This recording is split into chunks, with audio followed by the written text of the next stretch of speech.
Hello and welcome to another episode of the Slash Raptor Show. I am Slash Raptor, and this is day 2 of the iPod experiments. If you missed the last episode, we took this iPod Classic and put it in a container of water, and then froze it overnight to see if it survived, and it did. I mean, this thing's broken anyway, so it's not really going to work regardless. I was going to put it in the microwave, but we're not going to do that either because that's the one I eat out of, and there's like the whole thing that it could catch fire, blow up, or damage the apartment, and smoke alarms and all that stuff. So instead of that, stay tuned and see what we're going to do with it for this second experiment.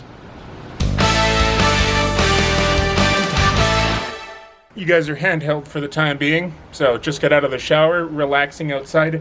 This is a beautiful day for me. When you don't have air conditioning, cold weather is amazing because you don't have to worry about your fans and you don't have to worry about anything. You just open up the window and let that beautiful, cool breeze just enchant your entire place. I mean, I could buy air conditioning, but that would be even more of an electric bill.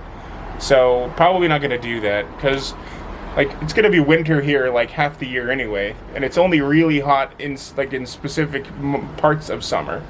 But anyway, let's take a look at what we're going to do. So, we have the iPod. And then we have my dollar store scissors, very important. And now we have packing tape. So what I want to see is this also dollar store packing tape strong enough to completely protect this iPod from me throwing it up against the walls of this balcony? Well, let's find out. Okay, so first thing you got to do when you're taking tape is you got to make sure that you have a very easy to grab thing that you've put in there ahead of time. So now we're going to take the iPod and we're going to basically just go ape shit on it with this packing tape. Basically going to use like the entire roll because I don't really need this anymore. This is going to take a very long time if I do it that way. And I have to try not to, tape up my fingers.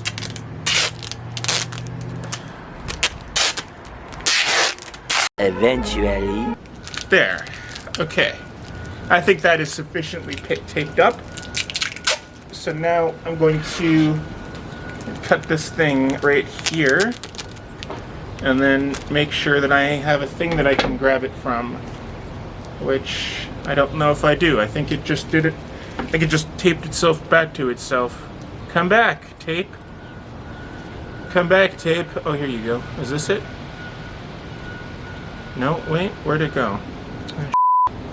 Oh well, I really use this anyway. Alright, so after all of that, here is our somewhat sticky iPod.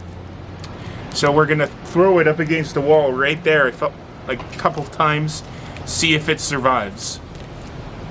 I'm not sure it will. I don't really care if it does.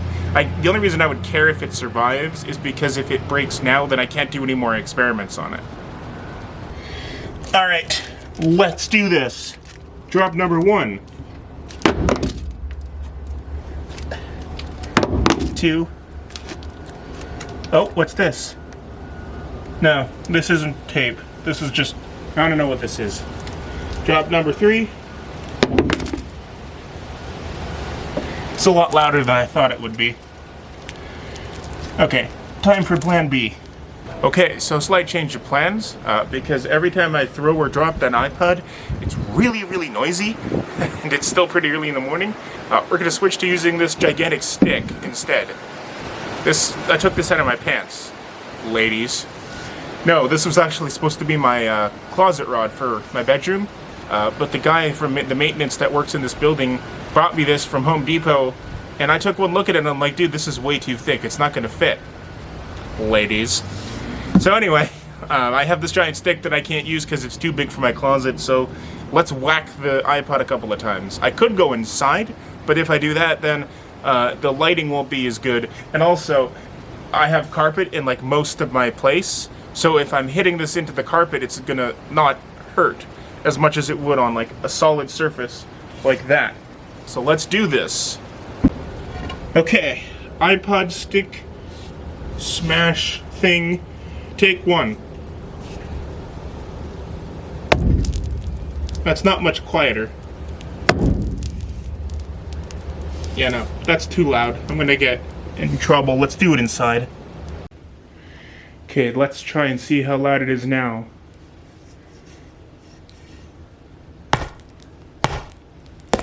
That's much quieter. But I don't even know if I'm hurting it. Ow, I hit my foot.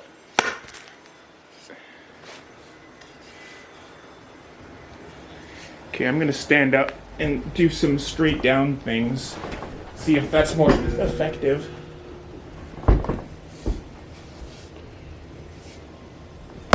Oops.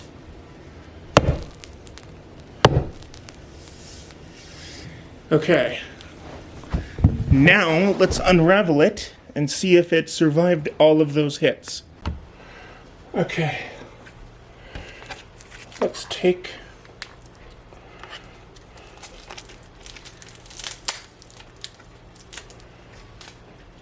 Oops. I didn't want that on the floor. I wanted that on the stove.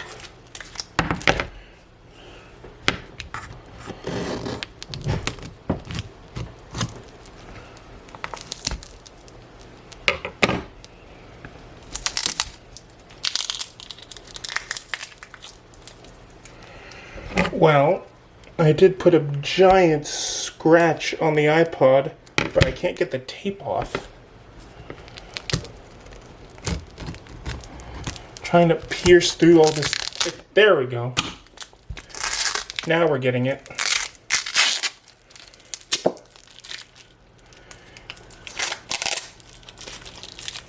So far it looks fine, except for the giant scissor scratches.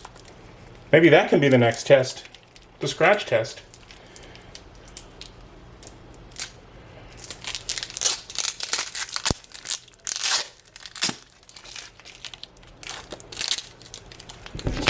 Almost got it all off. Almost being the operative word here. 1 minute, 37 seconds later. So after all of that, here's the iPod. Let's see if it turns on again.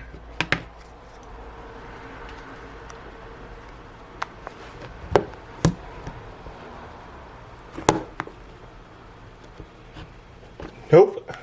But that could be because the batteries are dead and not because I broke it. Alright folks, well that's all the time I have for this episode of the Slash Raptor Show. Thank you for joining me, and I hope to see you right back here in the very near future, where we will probably do one final test on this broken iPod. Probably a scratch test, because that seemed to be the most effective thing that I've done on it so far, and I wasn't even trying to do that. Oh, it's on. It turned on. I don't know if you can see that because it's really dark, the screen, but there's also some kind of like a warping thing, like the screen's a little f***ed up. So we definitely did some damage to it, but I'm going to have to charge this before I do another test. Okay, thanks for watching, and until next time, peace out. See ya.